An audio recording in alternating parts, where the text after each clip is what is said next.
tsunami that struck Japan in March 2011 swamped the Fukushima nuclear power plant. It set off the worst nuclear disaster since Chernobyl, and thousands of people were forced to evacuate the surrounding areas. Residents filed a lawsuit against executives of the Tokyo Electric Power Company, or Tepco, which ran the nuclear plant. They alleged the managers were criminally negligent in securing radioactive materials. But on Thursday, a Tokyo court acquitted Tepco officials of all charges.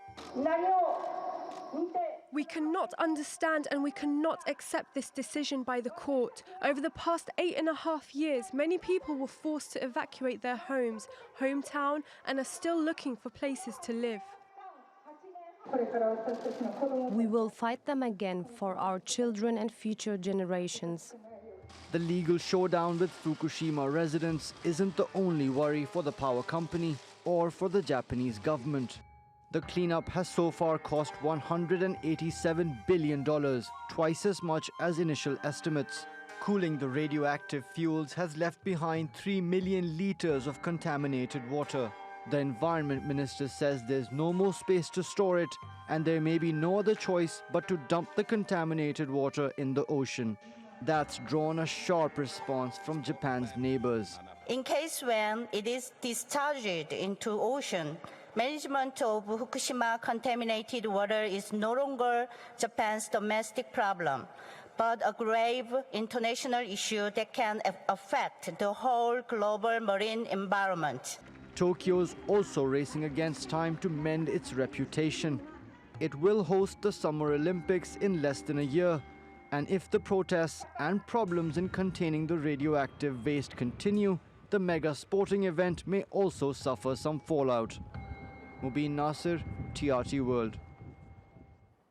For more, Jan Haverkamp joins us from Amsterdam. He's a specialist in nuclear energy and energy policy. Jan, was this an expected outcome, or did this verdict come as a surprise? It did come a bit as a surprise. I think very many people expected the court to follow the prosecutor there in finding negligence.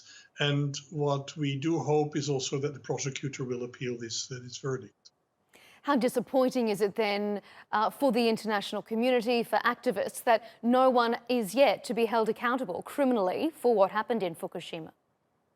Well, the most important aspect of this is, of course, that the signal it gives that the old rules about who is responsible for bad estimations of what can go wrong, that those people are ruled according to old rules.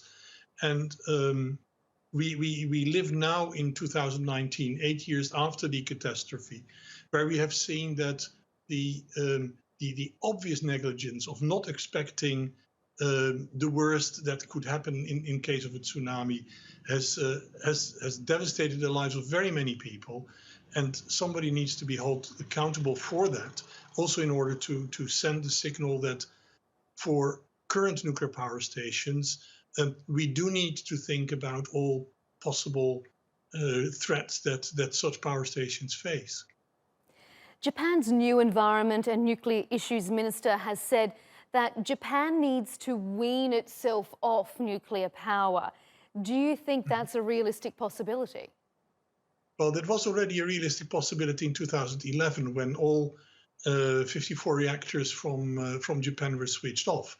It was a very decided policy choice from the Abe government to go for fossil fuels at that moment and not invest heavily in clean and renewable energy instead, and then further forced to have new reactors restarted. At the moment, that has not been so very effective because we have only 9 reactors operating at this moment, and they are still under heavy criticism from local inhabitants, but also from the regulatory authorities who are not sufficiently happy with, for instance, security issues. Just finally, Jan, how damaging has this been, do you think, for the brand of nuclear power globally?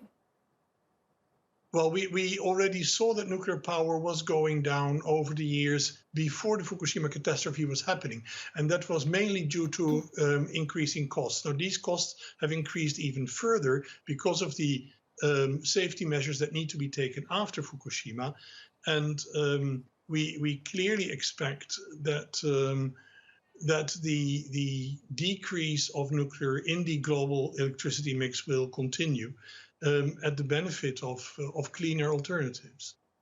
Jan Haverkamp from Amsterdam, thank you for your time.